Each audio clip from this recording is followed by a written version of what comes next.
So today is Mahashivratri.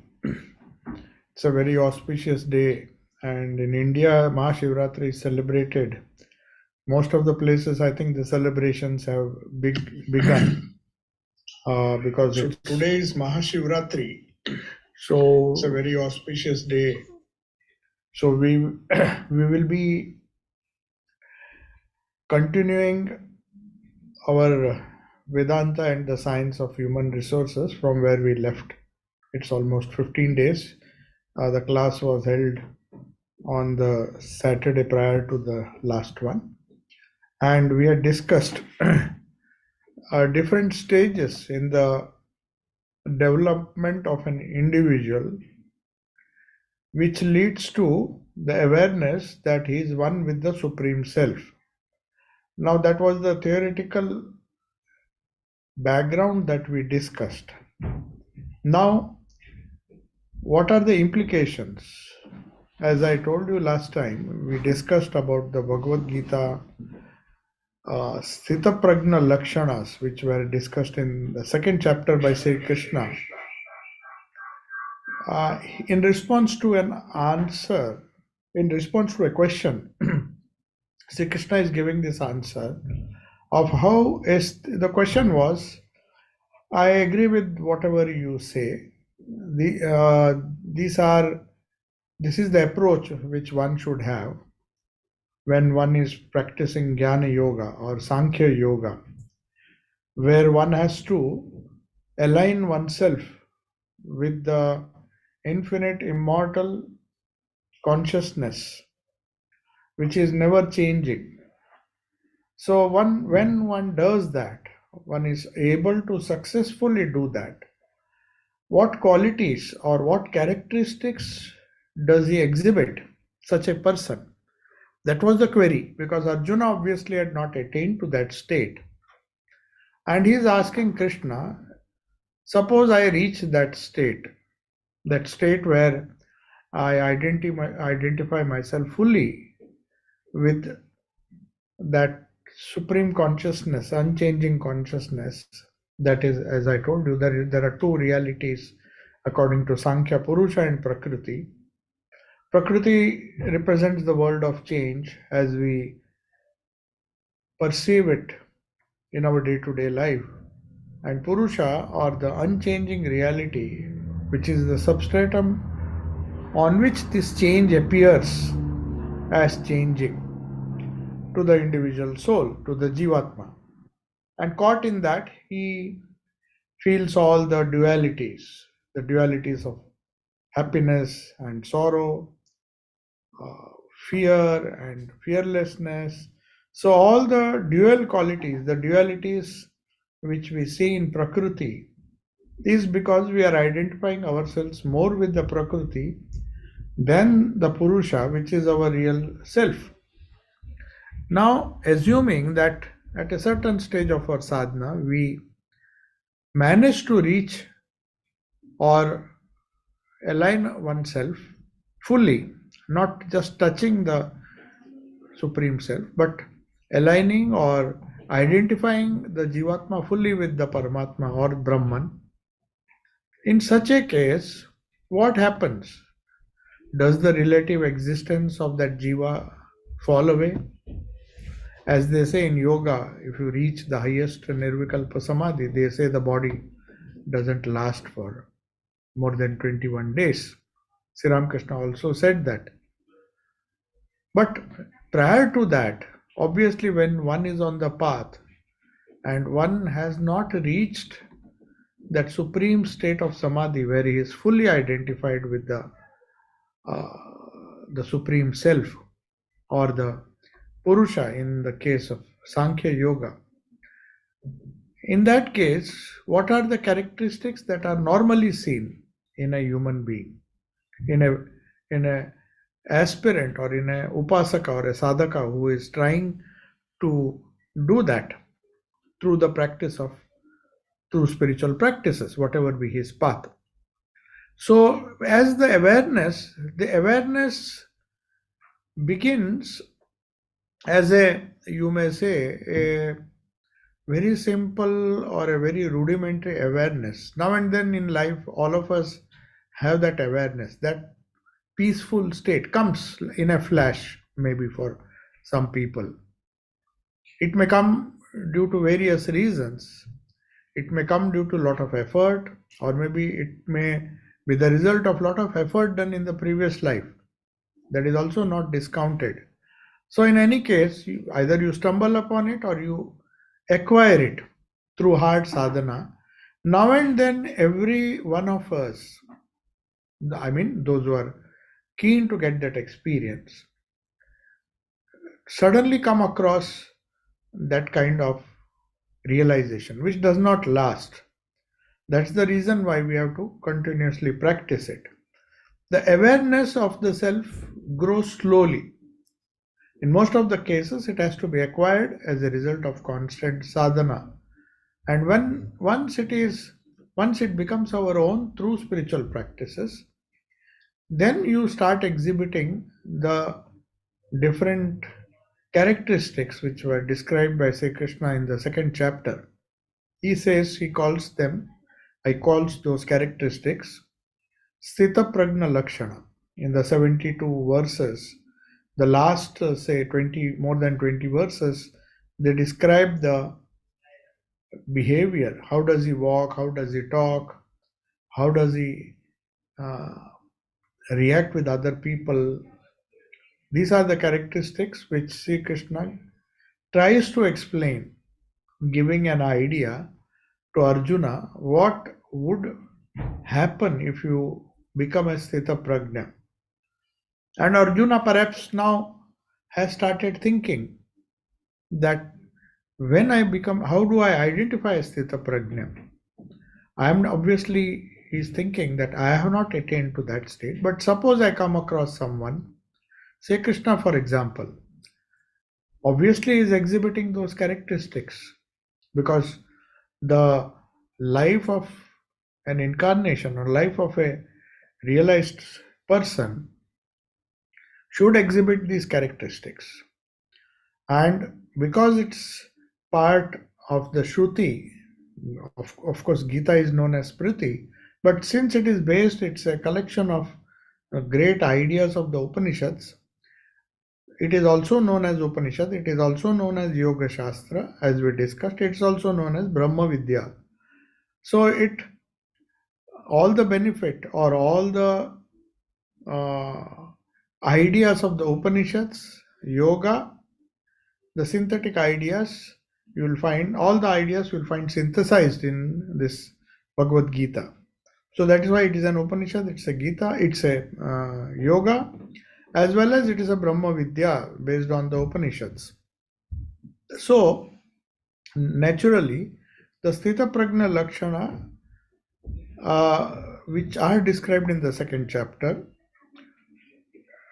have to be understood in the light of the Upanishads. What does Vedanta say about it? So we discussed last time that as the growing awareness of the Supreme Self, spiritual self within, a person recognizes his own nature slowly to be pure. To the extent he can identify with his real nature, he feels that kind of elevation, he feels that kind of purity. And he feels that, at least for some time, he feels that he has touched immortality. He is not fully convinced, again, fear comes, as you saw in the case of Arjuna. He was a fearless person, but somehow fear enters in the first chapter, and that's why we have that Vishada Yoga, because he forgot the spiritual self. But Krishna has never forgotten. And that's what he's saying. I remember everything. I remember all the previous births. You were also born several times. I was also born. It comes in the third, fourth chapter. You will find that he is describing how the soul, individual soul, Jiva, passes through these different births.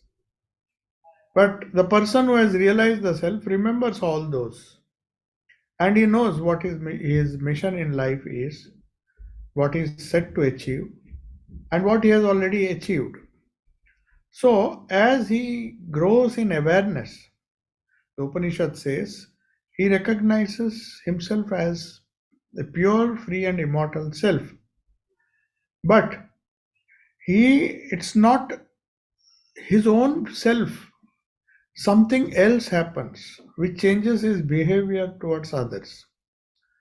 I mean, the Sthita Prajna is in reference to the whole world outside him. It's not just his awareness. If you are sitting in a room completely left to yourself, then you cannot test the spiritual awareness that you have. It's only when you interact with people. That's why Arjuna, who is always busy, who has taken up the life of pravrutti, not nivrutti. He has not taken the path of nivrutti, which enables him to withdraw. And in fact, Sri Krishna will tell him to continue his pravrutti marga. So he is keen to understand that suppose I increase my awareness, suppose I am on the way to Sita Prajna, then how should I act with others? So our interactions make a lot of difference. If we were on the Nivrutti Marga, and the more we are indrawn and left to ourselves, it hardly matters what attitude, but even they, if you see, they also have this wonderful worldview. It's understood, or it's taken for granted that the more you understand the true nature of your own self as pure, free, and immortal, you start seeing the same thing in others. It's only, as Swamiji says, whatever you perceive in yourself, you see in others. For example, he gave a very crude example that a child, when he sees people around him, he cannot distinguish between a good person, bad person, a thief, anybody and everybody.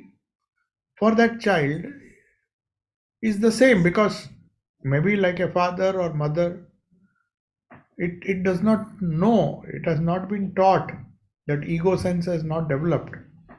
So it sees everything because its mind is pure. And the child sees joy or whatever is emotion, it associates with one person, it associates with another person, till it slowly grows up and then starts developing likes and dislikes. Then he says, no, this is my mother, this is not my mother, this is. But a very, very young child, which is uh, maybe just after birth, they exhibit these qualities. So, similarly, attaining that same kind of, as Swamiji once very famously in one of his London lecture, or maybe yes, it was in one of his London lectures, he said that all the education that we have undergone actually has created more confusion. The goal of religion is to go back.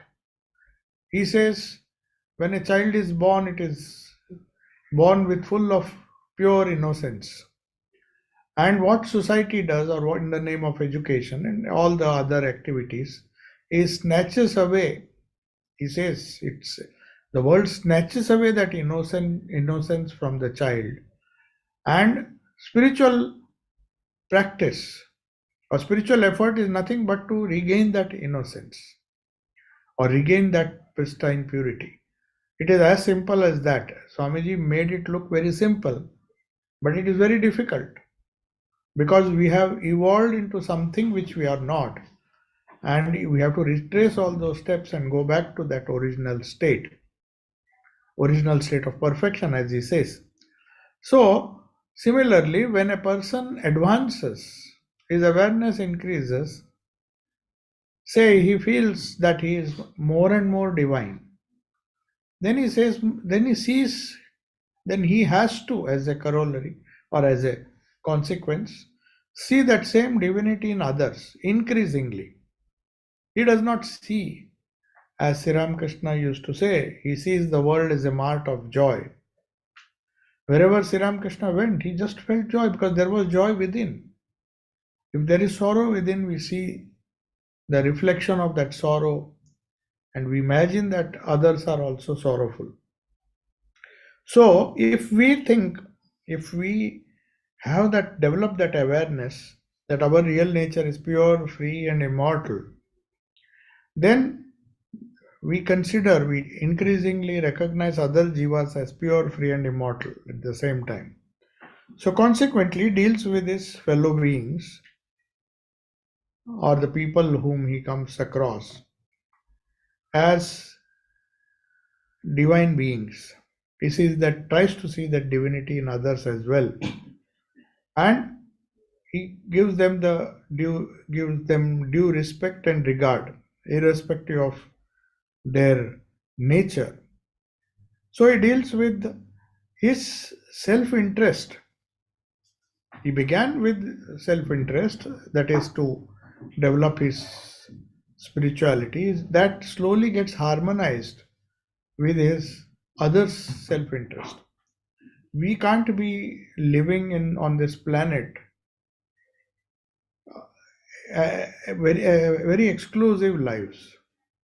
We cannot do that because no man can live on an island. So when you interact, especially those who are in the Pravritti Marga, they have to interact with people. And when they interact with people, the attitude with which they look upon themselves, the awareness that they possess, is the same awareness with which they consider other beings. So you don't see them as beings, or you don't try to see the imperfection.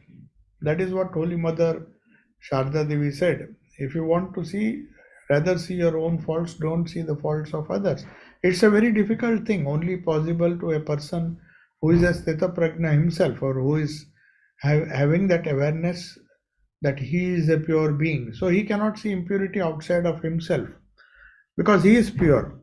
So his ethical life, the ethical life of such a person, the moral life, is not something which is based on do's and don'ts. Oh, society wants me to behave like this, that's why I'm behaving like this. Society doesn't want me to behave like this, so I don't behave like that. That is not the cause. That it is a spontaneous expression, you may say, of that inner realization which he tries to superimpose on other people. So his slowly, as he advances, he does not confine himself within that psychophysical system. The whole sadhana is to transcend this psychophysical system which makes us narrow, selfish, or self-centered in a narrow way, and as a result our interactions with others suffer. So a person who does not tries to come out of that limitation of the psychophysical system, which is what spirituality is all about. It may be a very uphill task not to think of yourself as a body or as a particular mind, a limited mind, but trying to see that element of impersonal, that's pure, free, and immortal self. But once that happens as a result of sadhana, his self expands and it encompasses or enfolds, you can see, all the individuals, jivas, and he tries to develop a rapport with them. He thinks that he gets that all inclusive feeling. It's not something which is theoretically asserted, but it is intuitively felt. Perhaps that was the reason why in the Chicago Parliament, when Swamiji spoke or addressed people as brothers and sisters, he perhaps had that feeling that they are really brothers and sisters. Otherwise, why would they clap? There were other people, as we are told, who addressed the gathering as brothers or friends and other things. But when Swami Vivekananda spoke that, perhaps his own realization, he was at that moment perhaps really realizing that harmony or that all-inclusive feeling which spiritually evolved people develop. That awareness he was feeling, and that awareness touches the hearts of others, the individual souls that were surrounding him. And that caused some kind of that intuitive awareness. It was so, you can say, contagious that perhaps it inspired the whole crowd there. Thousands of people just did not know why they were clapping, but they started clapping because it was not pre-planned. Nobody knew Vivekananda. They perhaps knew his name as one of the delegates, but there were so many delegates who were perhaps more eloquent than him. But why did they clap?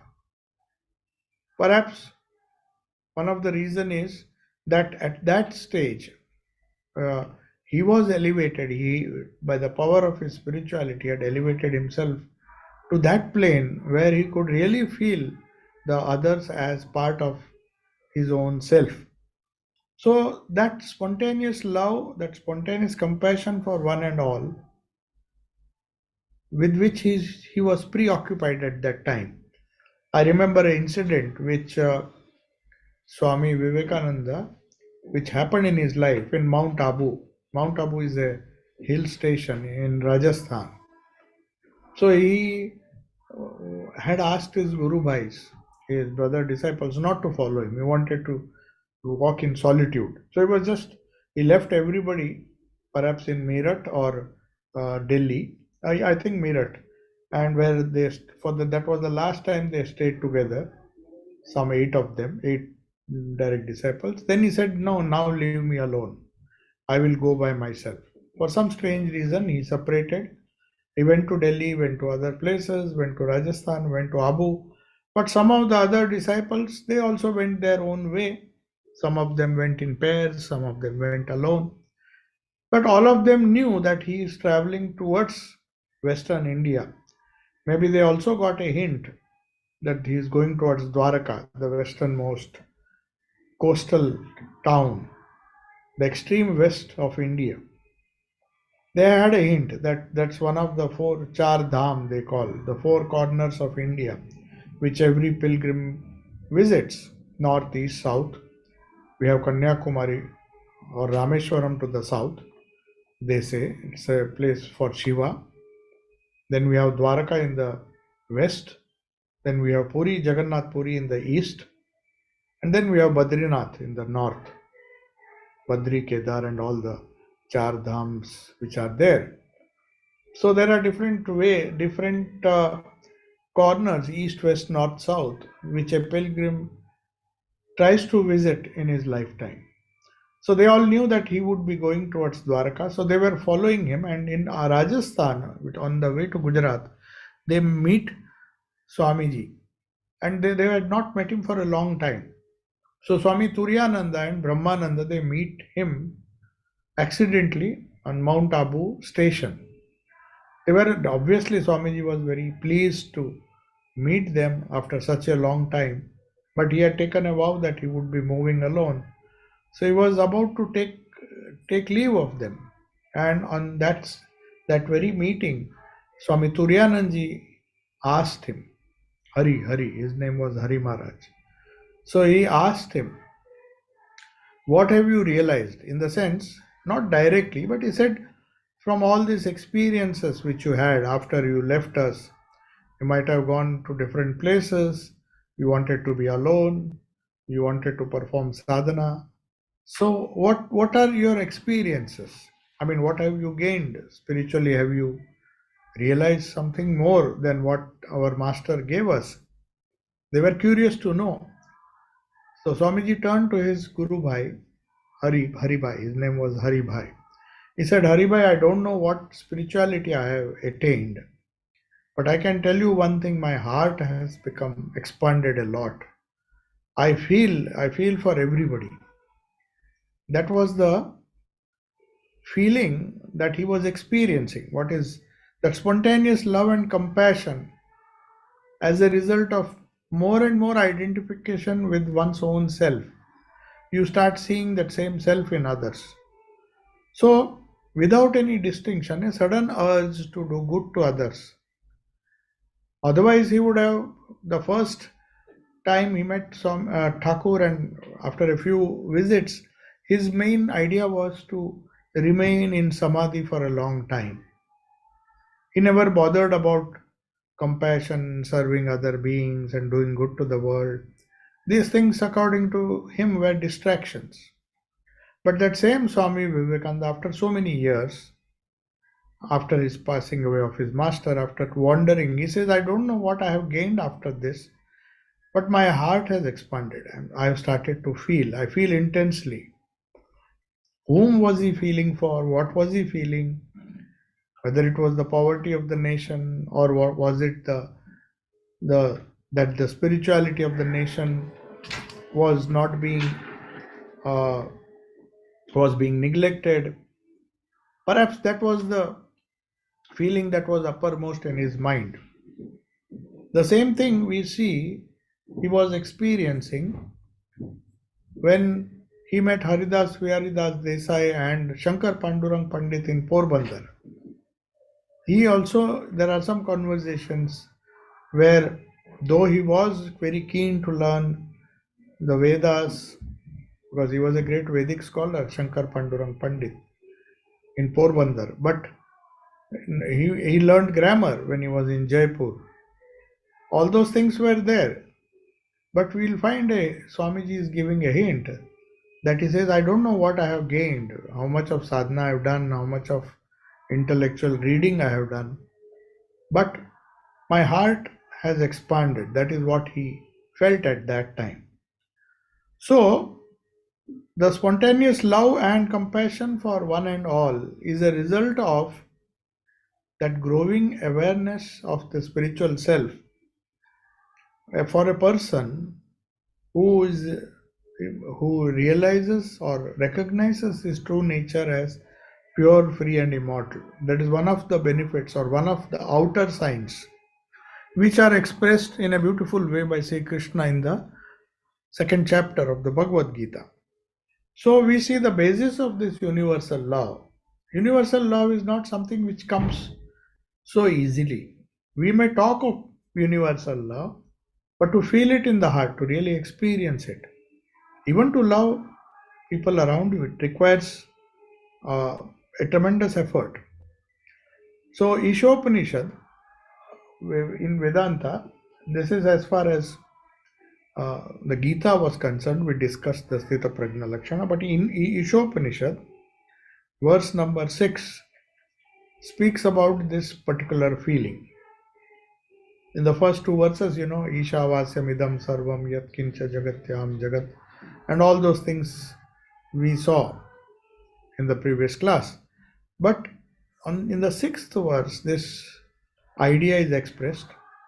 Yastu sarvani bhutani atmani eva anupashyati sarva bhuteshu cha atmanam tato na vijugupsate. Yah tu sarvani, one who sees all beings in the very self. Now, how to see all beings in the very self? That awareness that I am the pure spirit. In the first two verses of the Ishopanishad, you have to cover everything with the Lord. Covering everything means trying to imagine that the same awareness that is central to me, which I am trying to realize, is the same awareness which others, which is the true nature of others as well. So yahatu means he who sarvani bhutani atmani anupashyati, observes in a very systematic way in the Supreme Self. Systematic way, why systematic way? Anupashyati. Pashyati means sees. Anupashyati means sees with conviction. There's a huge difference to hear certain things, to discuss certain things, but to feel it, to experience it, is a totally different ball game altogether. You have to, anupashyati means you have to experience that in a very systematic way. It is through nididhyasana, shravana, manana, nididhyasana. Maybe now we are doing shravana, or maybe a little discussion will help us in the manana. But the real experience or cognition or the experience of that consciousness is when we do nididhyasana. Even in the Vedantic tradition, these three stages. That's why it says Anupashyati means he experiences or observes in a systematic way. Sarva Bhuteshu Cha Atmanam. He sees that same self residing in all the others. And after that, what happens? Now Vijugupsate. He does not hate anyone. Now, this is the Lakshana. How do we know?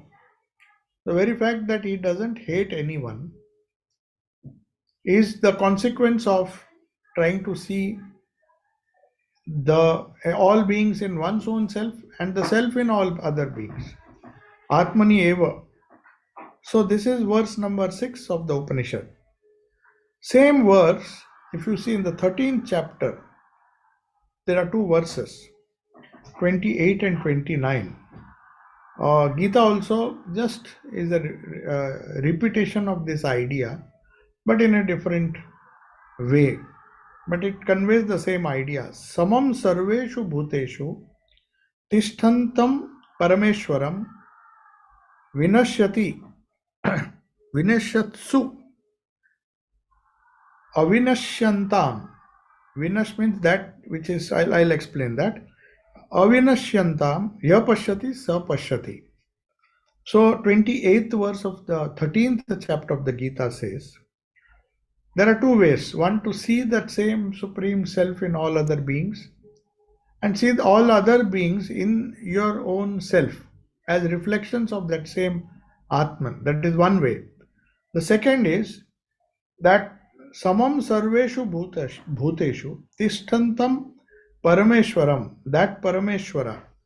If somebody, for example, believes in the divinity as a Parameshwara, the Lord, great Lord, so the supreme controller. God can be expressed in different ways. People have different conceptions of God. One is Antaryami or Parameshwara. Parameshwara means one who controls. Isha means to rule. Ishwara means one who rules or one who controls. He is an inner controller, or you may consider him to be controlling things from outside. It doesn't really matter. The sum and substance of Parameshwara is that he controls. Whether he sits in the heart and controls from within or without. But anyway, our destinies are controlled by that Parameshwara. So that supreme Parameshwara, if you try to see him in all beings, samam sarveshu bhuteshu tishtantam Parameshwaram. You try to see that same Lord whom you are worshipping, whom you are trying to see within your own heart. That same kingdom of God you see everywhere, and that same God which is sitting in your own heart, you try to see in other beings. That is the first verse. Vinashatsu avinashyantam. Among the perishable. This is very difficult to do and to understand also. Vinashatsu. What do you mean by Vinashatsu? Vinashatsu means Prakriti. Everything that we see in front of us is collapsing. So it is Vinashyati, Vinashyatsu, in the things that are perishable. That's the meaning of this Vinashyatsu. Means in the things that are perishable, no matter how perishable or how temporary or how transient that thing is, you feel that there is something in that which is of eternal nature. It never perishes. That is why this is the 13th chapter, but in the second chapter, Sri Krishna is trying to tell him who is dying.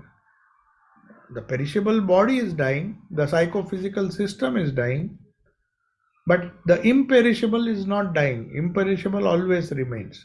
So this verse confirms that or emphasizes that. So Vinashyatsu, in the changing or the things that are easily destroyed. In the perishable, you try to have a glimpse of the imperishable that you are trying to search in your own self. Upashati, then Mameva Mameva sarvabhuteshu bahi antar apavrutam iksheta atmani atmanam yathakam amalasya. Means with a pure mind, this is the second verse of this. With a pure mind, one should observe in all beings as well as in oneself only me. Me means this Parameshwara. We are still continuing. That's the second part of this, the second verse in this chapter 28 and 29. The 29th verse says, with a pure mind, this is the condition. The mind should be pure. Otherwise, we'll see impurity and will not be able to see that Lord. To see the Parameshwara in other beings requires a lot of purity. So that is sadhana. So when we see the pure, the Parameshwara within, our body or our body-mind complex, the psychophysical complex, automatically starts getting more and more pure. And as a result, you see, observe in all beings that same self, the Atman, who am, what is the nature of that Atman who is inside? Bahi. It is Bahi and Atmani, Atmanam Yatha. Come means the sky. It's all pervasive like space. This is just a hint Sri Krishna is giving that it is all pervasive. You can't say there is one space inside and one space outside. We are part of that one space. Only the space within the body we can say is the enclosed space or space within the room. But the space is all pervading. It is inside the room, outside the room, inside the body, outside the body. So one of the characteristics of this Atman is that it's all pervasive like space. And because of that, it's both inside and outside. So if we think that the Lord or Parameshwara is the inner controller who controls my psychophysical system, then we are wrong. Because if he's controlling me, he's controlling you, he's controlling everything that can be perceived around us. Whatever things that you see, whether it is perishable, however perishable it may be, it is really imperishable because that reality nobody can destroy. Neither it can be destroyed for you, nor can it be destroyed for me. It's only that we don't realize it right now. But once we identify, once our awareness increases as a result of sadhana, we will definitely get this kind of realization. So with this is the verse which says that sarvabhuteshu bahi apavratam, you uncover that Atman.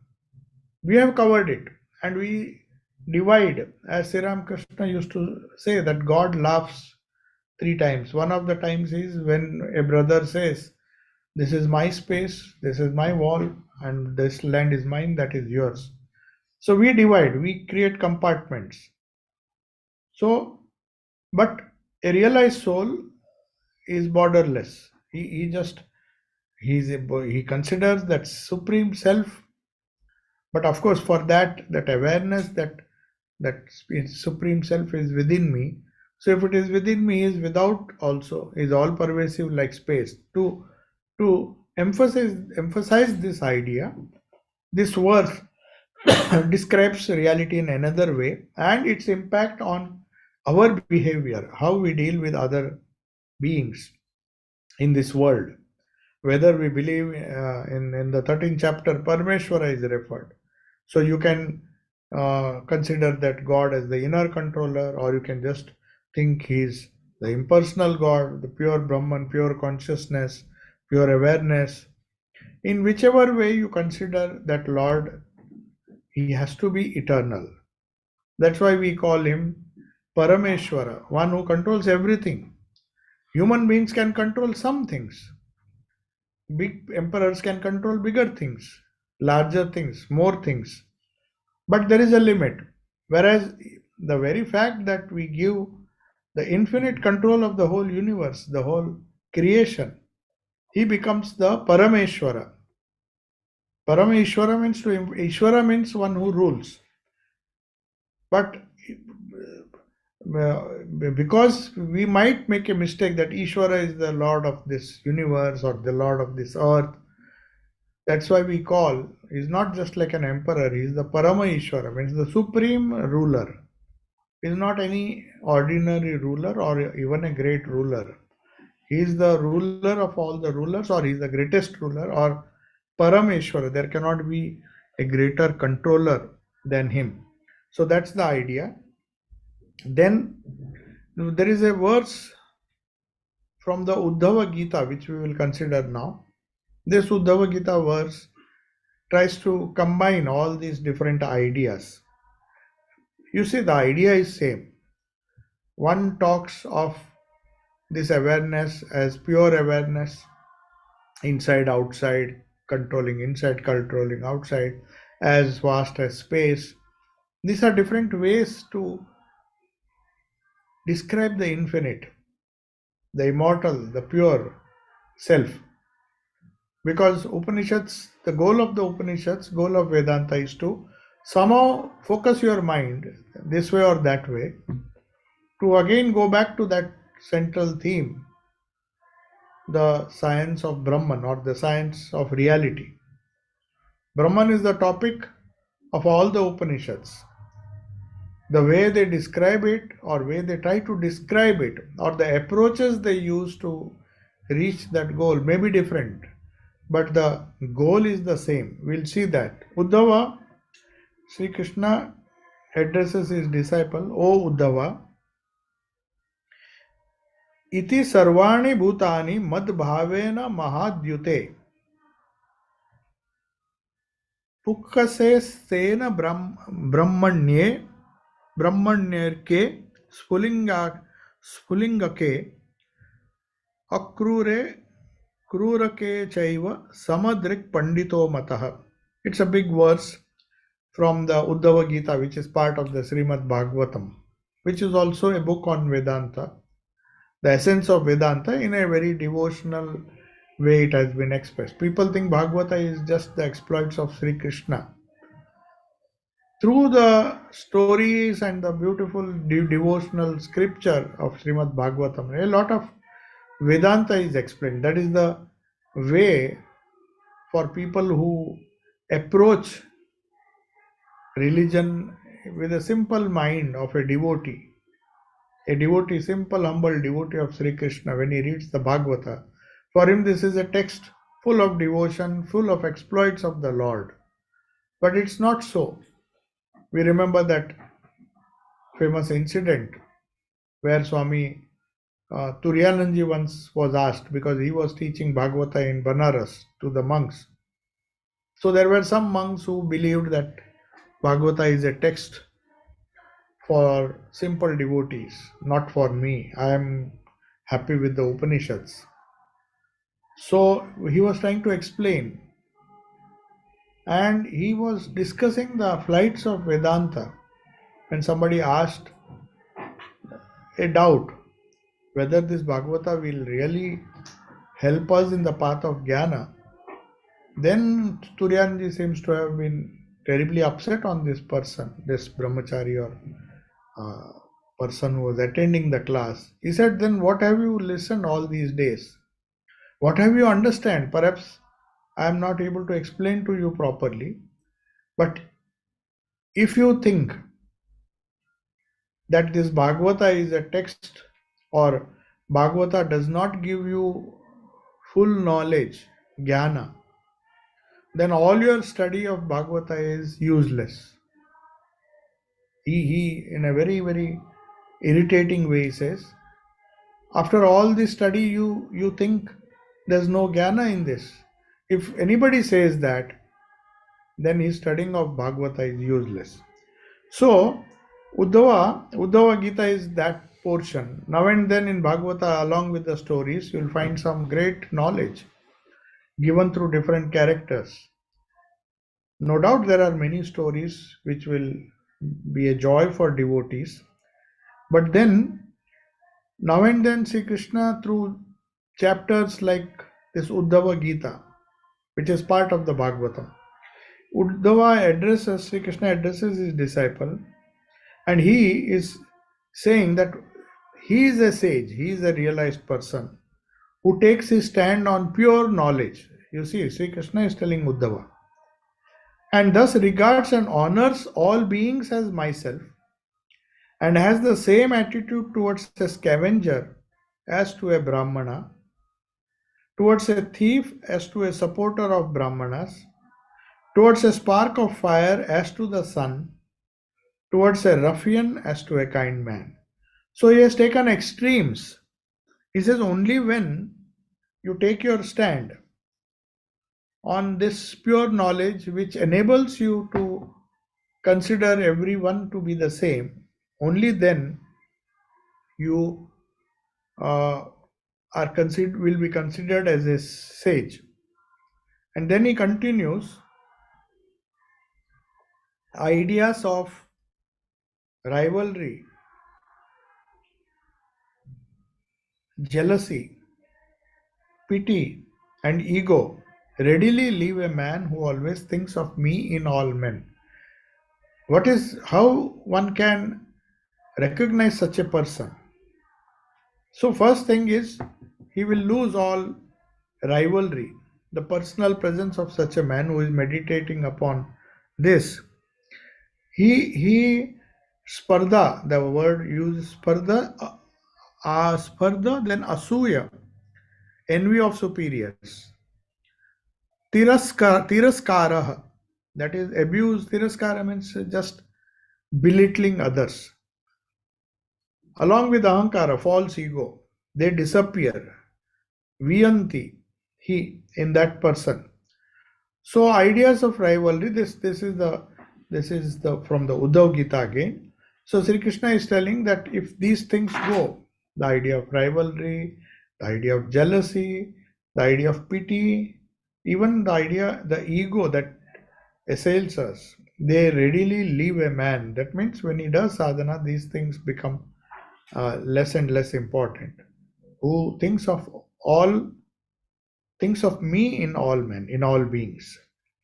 So basically, we'll conclude now. There are only 4 minutes are left. So basically, this idea of ethics or morality is nothing but attunement of the individual self through sadhana to this supreme self. There is only one self, one existence. But since we are considering ourselves as jivas, the more we attune ourselves to that supreme Parameshwara or the supreme self, the more our awareness increases. Then knowingly or unknowingly, of course it is knowingly, because in that case it's not unknowingly one practices as a result of some dogma, do's or don'ts. Do's and don'ts may be there. Based on that, one can lead an ethical life, like there are commandments in different religions. If you ask them, they are happy. Said because these are the commandments that were given to us, because it is there in the scriptures and we have to do it, we do it. That may be one way of looking at it. The other way Vedanta says is, if it is based on knowledge, if the expression of that supreme reality within and trying to recognize that in others, it will give you a different kind of ethics, a different kind of motive to be moral. And that is fundamentally a strong basis for moral or ethical life. If you just say you have to be good, then the children and the people will argue. Why should I be good when I see that bad people are very happy? People who cheat are also very happy. So there's no basis for ethics, but the only basis or the only motive is if you want to see that self within, which will solve all your problems or explore all your human possibilities, then you have to try to see these things and try to combine it with a world view, with a view in which all the others who are part of the whole drama of life, they fit into place in a sort of universal harmony. Then ethics is not forced. Ethics becomes a spontaneous expression of your own spiritual life. So that's why Swami Vivekananda, it took a lot of time seeing his Gurudev, Sri Ramakrishna, he said, Atmano mokshartam jagadhitaya cha. So Atmano mokshartam comes first. So the Upanishad says when you try to see the real self, then only Jagadhitayacha comes. If it comes in the beginning, it will not come. It may come as altruism or trying to do good to others out of a little compassion or pity. But if there is pity, Bhagavad says that's not the thing. Pity actually leaves. You don't pity a person, you just respect him. So Jagadhitayacha, helping others, is a you may say logical conclusion of your experiencing that self within and the same self without. So we'll conclude. There's one question I'll try to quickly answer. The 2 minutes. Are good intentions, doing good mentally, wishing the welfare of all beings, as valuable as performing? Obviously, yes. Yes. Even good prayers. Swami Vivekananda said, if you are really sincere and sit in a cave and send out continuously good thoughts to the whole world, instead of hating and sending thoughts of criticism and all, you will do immense good to this world, because thoughts travel. As you think, so you become. So definitely good intentions are as important, or sometimes if they are powerful enough, they are as much better than good actions. Sometimes good actions may have some other motives, to get name and fame and other things. All good intentions do not have a spiritual motive, but all good actions, but good intentions, if it is done quietly, then there can be only one motive, the real good of others. You don't sit in a isolated place and pray for others, because nobody is going to recognize it. If you do good work, people will recognize that. It can be seen, it is tangible. But suppose you sit quietly and do a lot of prayers for others, who's going to recognize it? Only you know that. So maybe it is far more effective than doing good actions. It's a nice question. So I'll conclude now. Om Shanti Shanti Shanti. Hari Om Tat Sat. Sri Ramakrishna Arpanamastu.